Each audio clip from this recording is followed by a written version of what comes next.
শোন, বাবা তো আমাদের জন্য কিছু রেখে যায়নি, শুধু একটা মোরগ, একটা দাঁড়, একটা বিড়াল রেখে গেছে। এখন এই তিনটে জিনিস তিনজন ভাগ করে নিতে হবে।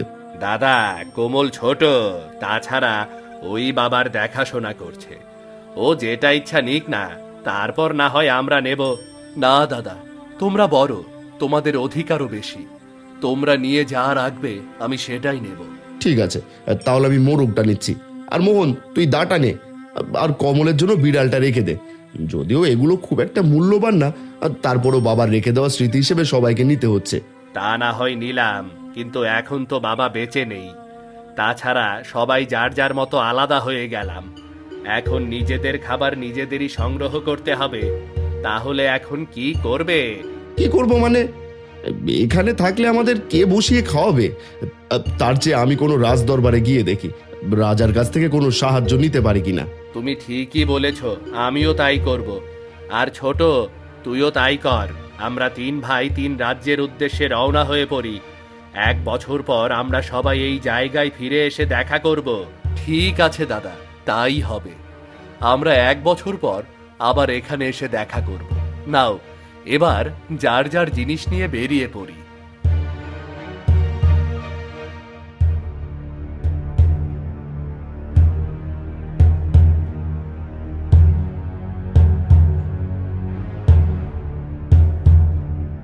মদনের কথা অনুযায়ী 3 ভাই 3 দিকে চলে যায়।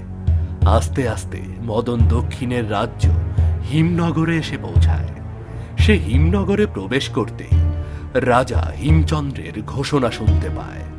শুনুন শুনুন শুনুন, মহারাজ হিমচন্দ্র ঘোষণা করেছেন যে মহারাজকে না ডেকে সকাল সকাল মহারাজের ঘুম ভাঙানোর ব্যবস্থা করতে পারবে, মহারাজ তাকে বিপুল অর্থ পুরস্কার দেবে।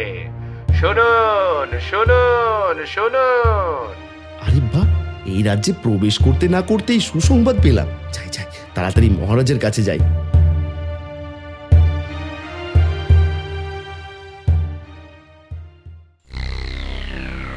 মন্ত্রী, আজও আমার নিদ্রা থেকে জাগতে এত বিলম্ব হলো কেন? এভাবে প্রতিদিন বিলম্ব করে রাজসভায় আসলে রাজ্য কি করে চলবে?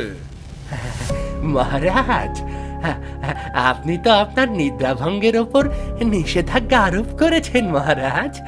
কেউ যদি ডেকে আপনার নিদ্রাভঙ্গ করে, তাহলে তো আপনি তাকে কঠিন শাস্তি দেবেন মহারাজ। হ্যাঁ, নিষেধাজ্ঞা আরোপ করেছে। তাই বলে তুমি মন্ত্রী হয়ে এমন ব্যবস্থা করতে পারছো না কেন যেন কেউ না ডাকলেও আমি সকাল সকাল নিদ্রা থেকে জেগে উঠতে পারি? মহারাজ, আপনি চিন্তা করবেন না, আমি সারা রাজ্যে ঘোষণা দেওয়ার ব্যবস্থা করছি মহারাজ।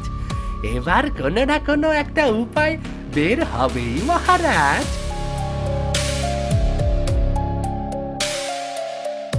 এই ছেলে, কে তুমি? কোনো অনুমতি ছাড়া সোজা রাজ্য দরবারে প্রবেশ করেছ? আমি এক সাধারণ কৃষকের ছেলে, আর মহারাজের ঘোষণা শুনেই সোজা রাজ দরবারে প্রবেশ করেছি। ঘোষণা শুনে প্রবেশ করেছ? তাহলে কি তুমি না ডেকে মহারাজের ঘুম ভাঙানোর ব্যবস্থা করতে পারবে? হ্যাঁ, পারবো, আর এই জন্য এসেছি। তা কি করে সম্ভব? আবার এত জ্ঞানী মন্ত্রী থাকতেও যা পারছে না, তা তুমি সাধারণ ছেলে হয়ে কি করে করবে?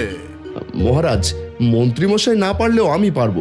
এই যে দেখছেন মোরগ, এটা কোনো সাধারণ মোরগ না, এটা মন্ত্রপ্রুত মোরগ। এই মোরগ তার মিষ্টি কণ্ঠ দিয়ে প্রতিদিন সকালে আপনার ঘুম ভাঙাবে। সত্যি সত্যি এই মোরগ তার মিষ্টি সুরে আমার ঘুম ভাঙিয়ে দেবে, আর রাজ দরবারে আসতে আমার বিলম্ব হবে না? হ্যাঁ মহারাজ, সত্যি বলছি, আপনি যেমনটা চাইছেন ঠিক তেমনটাই হবে। বেশ, তোমার এই মোরগ যদি সত্যি সত্যি তার মিষ্টি কণ্ঠ দিয়ে আমার নিদ্রা ভঙ্গ করতে পারে, তাহলে তুমি অনেক পুরস্কার পাবে। আর যদি আমাকে রাগান্বিত করে, তাহলে তোমাকে কঠিন শাস্তি পেতে হবে। যথাজ্ঞা মহারাজ, আমার কথা সত্য না হলে আপনি আমাকে যা শাস্তি দেবেন আমি তা মাথা পেতে নেব।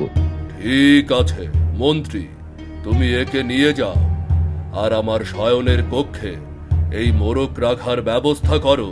যাও। যথাজ্ঞা মহারাজ। এই চলো।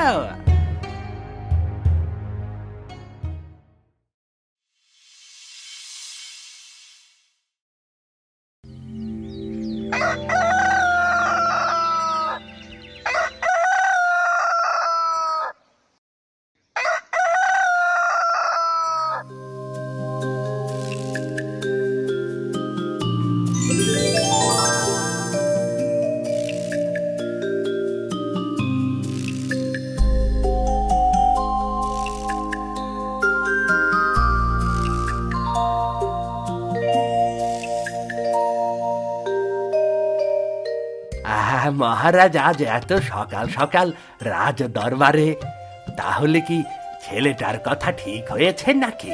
হ্যাঁ মন্ত্রী, ছেলেটার কথা একদম ঠিক, কিন্তু এত সহজ বুদ্ধি কেন তোমার মাথায় আসলো না এটাই বুঝতে পারছি না। মহারাজ বলে আর লজ্জা দেবেন না। মহারাজ, তাহলে তো এবার আমি আপনার পুরস্কারের যোগ্য। হ্যাঁ, কিন্তু তুমি পুরস্কার নিতে চাও নাকি কাজ নিতে চাও? না না মহারাজ, আমি কোনো কাজ চাই না, কর্ম করতে আমার ভালো লাগে না। আপনি পুরস্কার দিন, তাতেই আমি খুশি।